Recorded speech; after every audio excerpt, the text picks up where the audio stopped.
This evening, first, 30-year-old Neldon Niblet has been charged with the murder of his wife and Wanda Katoon. We'll bring you the latest details on the case and upcoming court proceedings. Next, a lawsuit has been filed to block the People's National Congress Reform Congress and the election of new office bearers. Stay tuned for more on this developing story. Then, the government announced an additional $50 million investment to enhance the Meadowbank Wharf in Georgia. We'll delve into the plans and what this means for the fishing community. Also, President Dr. Mohamed Irfan Ali has sworn in 10 new puisne judges, significantly boosting the judiciary. Learn more about the impact of this historic induction on Guyana's legal system. And finally, in an unexpected turn of events, Bolivia's army chief has been arrested after deploying soldiers and tanks to government buildings. President Luis Arce has called this an attempted coup. We'll bring you the latest updates on this situation and more coming up on tonight's broadcast.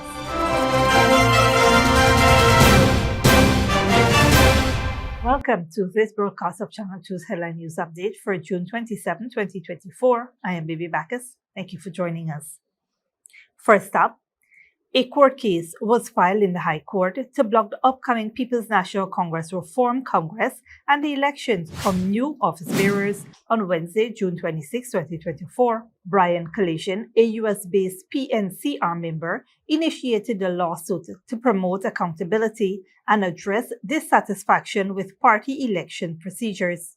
Collision's first lawsuit, targeting PNC leader Aubrey Norton and the PNC, seeks an injunction to ensure fair delegate selection for the Congress. Collision's lawyer, Dr. Vivian Williams, cited significant legal precedents emphasizing fair internal elections. Collision aimed to prevent manipulation and ensure full member participation. Concerned about PNCR's biannual Congress management irregularities, Collision seeks court declarations affirming political parties' duty to hold fair internal elections. He also wants recognition that political parties can be sued and must ensure fair candidate selection processes. A second lawsuit names Attorney General Anil Nandlal, PPP General Secretary Bart Jagdeo, and PNCR leader Aubrey Norton as respondents. This action focuses on protecting voting rights from unfair internal party procedures. Collision's efforts to address these issues internally were ignored, leading him to seek legal intervention to uphold party rules and democratic principles. He highlighted the impact on vulnerable citizens and the need for fair internal elections to protect their voting rights. Continuing on our coverage of cases in the legal system, we now turn to 30-year-old Neldon Niblet, a porter from Best Village, West Coast, Demerara, who has been charged with the murder of his wife Anurada Katoon, a 34-year-old vendor.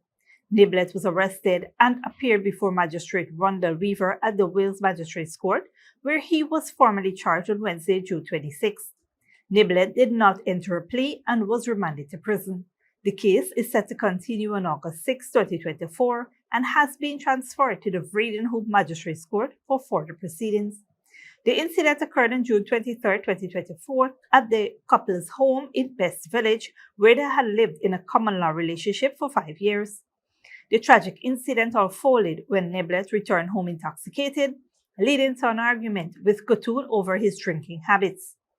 In a fit of rage, Niblet allegedly grabbed a knife and stabbed Katoon in the throat. She collapsed in the living room and Niblet fled the scene. Katoon's 12-year-old son, awakened by his mother's scream, raised an alarm.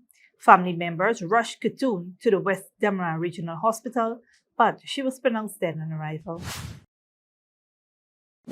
In other news, the government will invest an additional $50 million to enhance the Meadowbank Wharf in Georgetown to improve its appeal to fish vendors. This is part of a broader effort started in 2020 to modernize the fishing industry and improve safety for fisherfolk. Agricultural Minister Zulfikar Mustafa announced the funding during the National Fisherfolk Day celebration at iFlock Community Center. Plans include building sheds, providing water, and creating stalls for fishmongers. Previously, a $75 million contract was awarded for the wharf's refurbishment, driven by President Dr. Mohamed Irfan Ali's visit and direct engagement with stakeholders. Additional investments include $125 million for the three-door sluice structure at the Edwards Village, Region 5, and $75 million for the Rose Hall Wharf reconstruction, which will feature storage facilities, a fisherfolk shed, and fuel installation.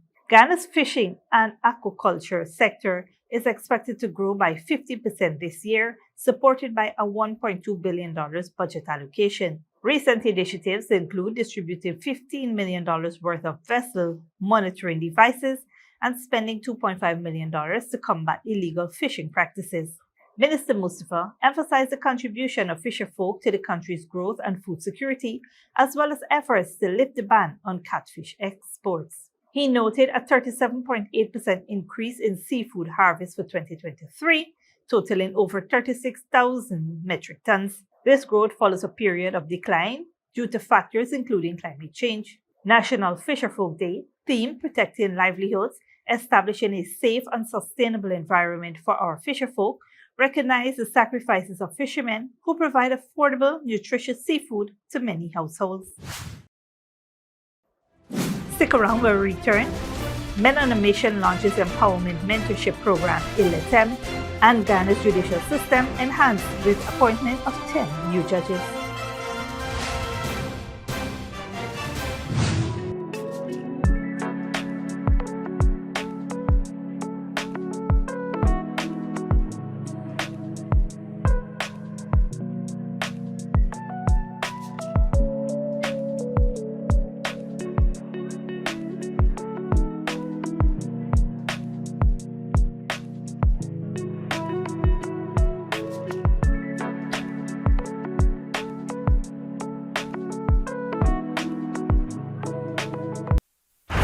Experience more than award-winning speed.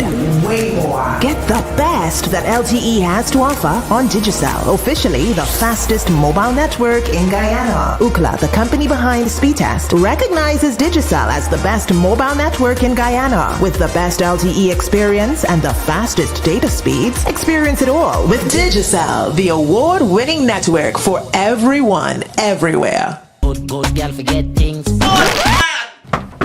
What's the problem, Granny? I want money for borrow for those surgery. I was dancing and I fall and fracture my hip. If you need some quick money, you should check Lender's Jewelry and Pawn Shop. Lender's Jewelry and Pawn Shop, Lot 238 South Road Border, Georgetown. Get jewelry made to order in just 72 hours. We also accept vehicles. Lender's, best rates, longest payback period. Boys, I get through.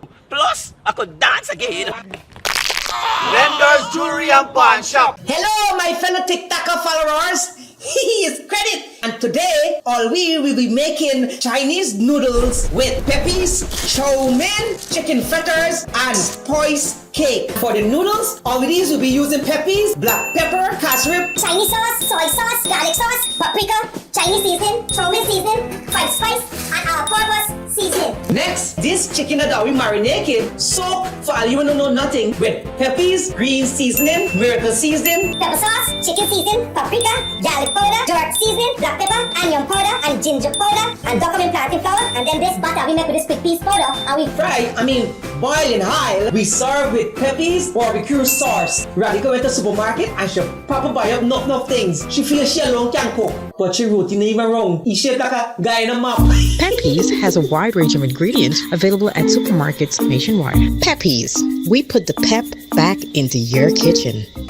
Furnishing your home or office has never been easier. Here at Kissoon's, our inventory of locally made and imported furniture, offered at amazing prices, will leave you wanting more. From vinyl, floor rugs and carpets, bedroom, dining and living room sets, mattresses, pillows, office desk, chairs and filing cabinets, outdoor benches and tables. We have a piece of furniture for every room imaginable in your home or office. Check out our flagship store at Industrial Site Rijnveld or one of our branches in New Amsterdam, Port Morant, Riverton and Camp Street. Kissoon's Furniture, furnishing homes for over 50 years.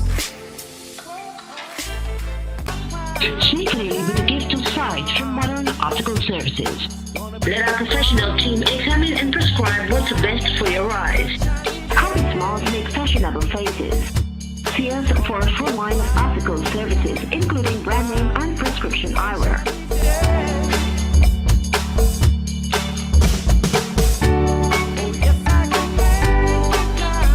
Modern Optical Services. 316 Mill Street, Georgetown. Telephone 226-1082. Welcome back.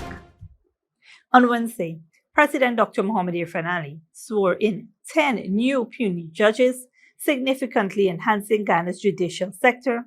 Notably, 8 of the 10 new judges are women, raising female representation in the judiciary to 70%. President Ali emphasized the importance of this appointment, describing it as the most extensive induction of judges since Ghana's independence. He highlighted the judiciary's international promotion of women, underscoring that women currently hold both the Chief Justice and Chancellor positions. Adding the new judges aim to enhance judicial efficiency and reduce the backlog of court cases. President Ali urged the new judges to maintain impartiality and set legal precedents, stressing the evolving nature of legal challenges, particularly with the growth of sectors like oil, gas, and maritime. He also highlighted the government's investment in judicial infrastructure and technology to improve the system's functionality. Moving on, approximately 50 Lethem youths will benefit from the Men on a Mission's second Youth Empowerment and Mentorship Program. Launched by Minister of Natural Resources Vikram Bharat, this initiative, conceptualized by President Dr. Mohamed Irfan Ali, aims to provide children aged 5 and older with academic assistance, counseling, and motivational sessions through engaging after-school activities. The program was launched at the Regional Democratic Council Training Center and received positive feedback from parents and residents who saw its potential for community improvement. School Welfare Officer Matthias Thomas emphasized the need for continuity in the program to foster long-term positive development. Minister Bharat stressed that Men on a Mission program addresses societal challenges from the grassroots level, urging youths to prioritize education, commitment, and discipline. The initiative, supported by the private sector for sustainability, will soon expand to regions 5 and 6 and is already being implemented in Georgetown, targeting 36 youths. The program aims to shape future generations and leaders while addressing pressing societal issues. Don't go away after the break. Kenya's Ruto says finance bill to be withdrawn after deadly protests, and Biden and Trump to face off in the first U.S. presidential debate. What to know?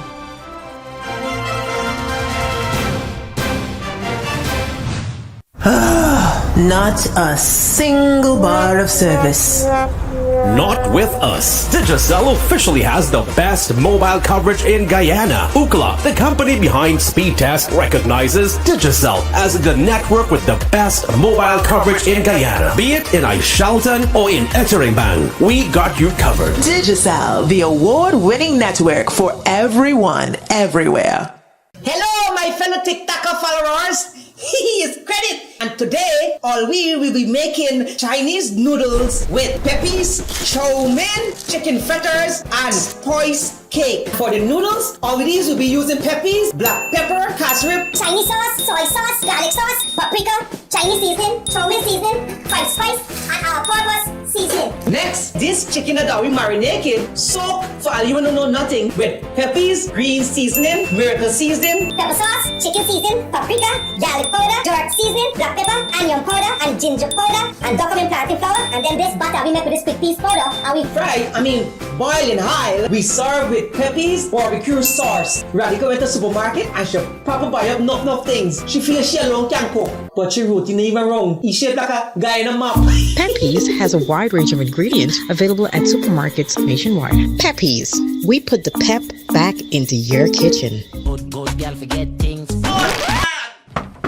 What's the problem, Granny? I want money for borrow for those surgery. I was dancing and I fall and fracture my hip. If you need some quick money, you should check Lender's Jewelry and Pawn Shop. Lender's Jewelry and Pawn Shop, lot 238 South Road Border, Georgetown. Get jewelry made to order in just 72 hours. We also accept vehicles. Lender's, best rates, longest payback period. Boys, I get through. Plus, I could dance again. Lender's Jewelry and Pawn Shop. Sneakily with a gift of sight from Modern Optical Services. Let our professional team examine and prescribe what's best for your eyes. Our smiles make fashionable faces. See us for a full line of optical services, including brand name and prescription eyewear.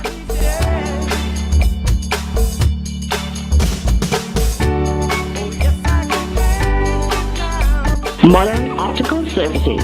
316 Middle Street, Georgetown. Telephone 226-1082. Furnishing your home or office has never been easier. Here at Kissoon's, our inventory of locally made and imported furniture, offered at amazing prices, will leave you wanting more. From vinyl, floor rugs and carpets, bedroom, dining and living room sets, mattresses, pillows, office desk, chairs and filing cabinets, outdoor benches and tables. We have a piece of furniture for every room imaginable in your home or office. Check out our flagship store at Industrial Site Rijnveld or one of our branches in New Amsterdam, Port Morant, Riverton and Camp Street. Kissoon's Furniture, furnishing homes for over 50 years.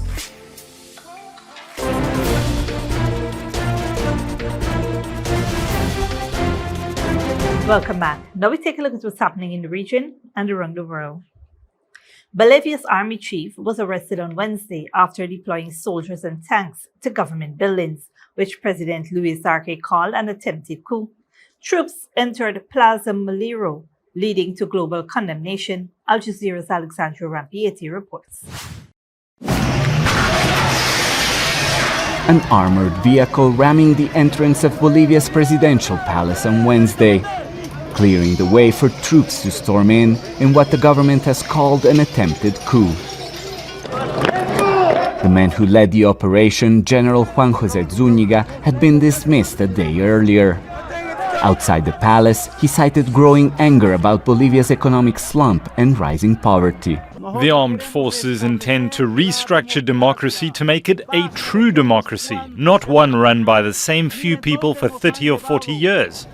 Inside, President Luis Arce could be seen confronting Zúñiga. He also urged Bolivians to come out in defense of democracy. Supporters answered his call and faced off with soldiers outside the palace. They wanted to surprise us and the Bolivian people. We have reacted, and the people have mobilized against this attempted coup.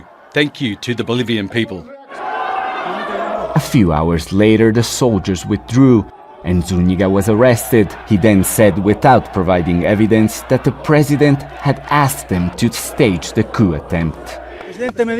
The president told me the situation was bad, and this week would be critical, that something was needed to increase his popularity. And I asked him, shall we bring out the armored vehicles? And he said, bring them out.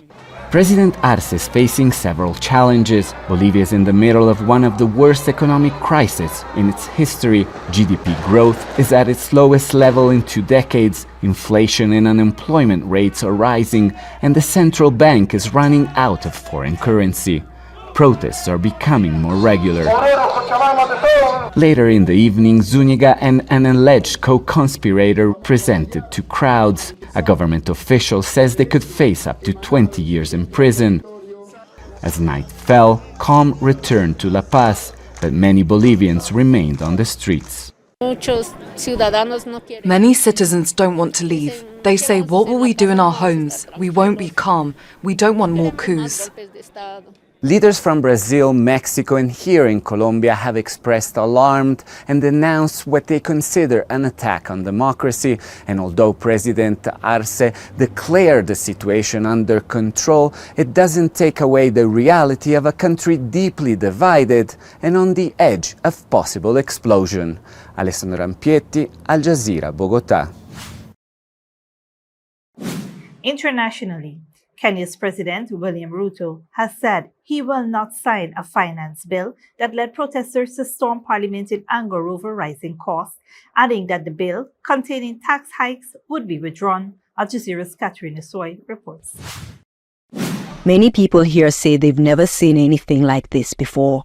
What started out as peaceful protests on Tuesday quickly turned violent when hundreds of protesters invaded Parliament. Police fired tear gas, water cannons, and live bullets. Several people were killed and many injured. But on Wednesday, President William Ruto bowed to the pressure and has withdrawn the bill. Listening keenly to the people of Kenya, who have said loudly that they want nothing to do with this Finance Bill 2024, I concede. And therefore, I will not sign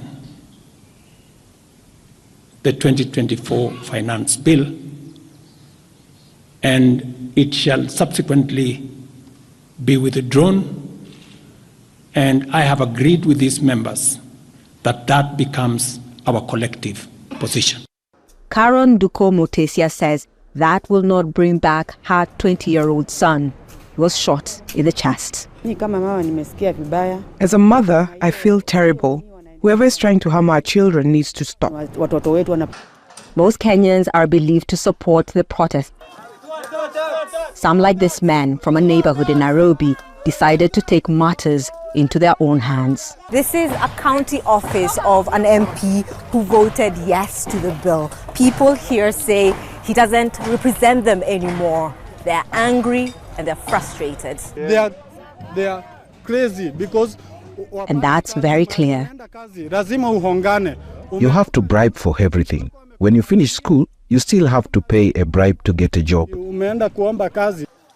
Waweru and his neighbors say the county office is supposed to help them, but at this point, they are on their own. Catherine Soy, Al Jazeera, Nairobi. Finally, the two leading candidates in the U.S. presidential race will face off in a debate in Atlanta later today. This could shape the rest of the race between Joe Biden and Donald Trump. Al Jazeera's Alan Fisher reports. It will set the tone for the next 5 months, the most anticipated debate in recent times. Joe Biden last stood face-to-face with Donald Trump 4 years ago on the presidential debate stage. A lot has changed. Some things haven't, like the ill will between the two. The left, will you shut up, man? Listen, Biden won in 2020. Trump complained without evidence victory was stolen from him. There's been the assault on the Capitol on January 6, 2021. There has been Donald Trump's conviction on 34 felony charges, and there's been the conviction of Joe Biden's son, Hunter. We know Donald Trump is very skilled at being a disruptor. So I think what we're going to see is one of the debaters attempting to try to stay presidential and stay focused on the issues, and the other one is going to try to do everything he can to disrupt his challenger. Joe Biden thinks his preparations are going well. USA! Donald Trump has been on the campaign trail mocking his opponent. I know he's locked up in a log cabin someplace. You can imagine what he's doing. Both men will need to deal in policy. Immigration and the border is a political liability for Biden, abortion rights for Trump. And Biden will have to defend his position on the war in Gaza. But most Americans will want to know how each candidate will make their lives better. All the many things that Joe Biden may have done well, like handling the pandemic and economic recovery, inflation is still high. Many people still feel like the cost of living is not commensurate with their payment, with their wages. And so even though he is overseeing lots of good things, he is still the president right now when all these things are happening. So I think Donald Trump is going to try to make Joe Biden look out of touch, perhaps daft, and not ready and not up to the job. Nearly a quarter of all Americans want neither man to win this election.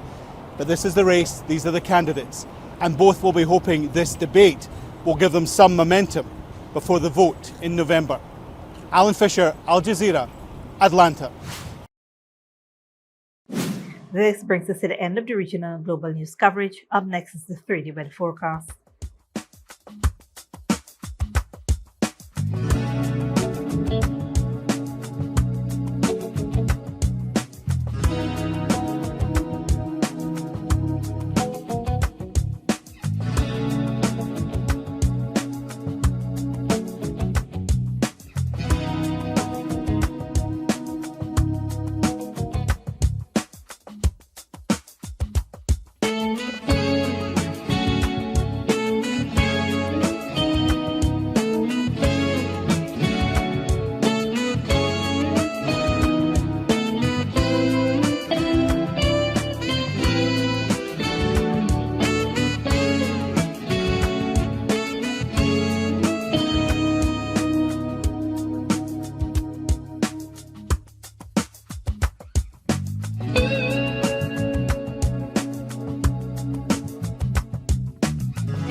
And that's it to the 2 Headline News for this Thursday evening. As we take our leave, we invite you to follow us on Facebook and YouTube.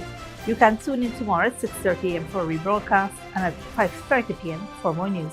Until then, please take care of yourself and each other.